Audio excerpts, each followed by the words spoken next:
Good morning and welcome to Sparks. Reverend John Minder, the college dean at a college, was a big man, ginger-haired, and was concerned for his students. And he had his hands full with a young student named William. On the day William arrived, he took out a big scout knife and played around with it and took off running in an adjacent golf course like an overgrown schoolboy. Shortly thereafter, he and a roommate went canoeing in their best clothes on a Sunday afternoon. He stood up, leaned backwards, and both boys fell into the river in their Sunday best.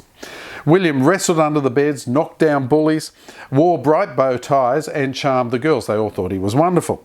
But Dean Minder had endless patience, and on Easter Sunday, March 28, 1937, he took William with him to a service at the small Baptist church in a nearby town.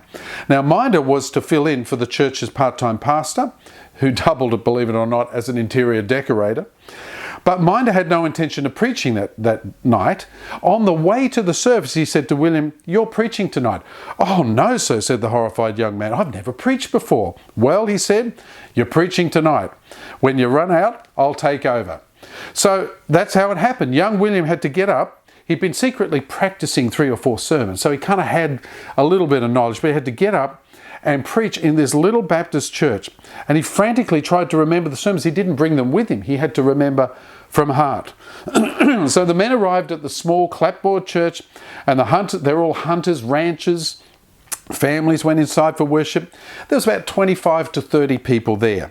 And the song leader led the group in a fast-paced hymn and then paused occasionally to spit tobacco juice into the boiler. You can imagine the scene.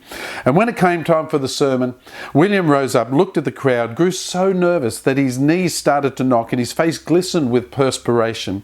And he preached all 4 sermons that he'd memorized in 8 minutes, then collapsed back into his seat. That was the beginning of the preaching ministry of William Franklin Graham, better known as Billy Graham. God can use anyone. We'll see you tomorrow on Sparks.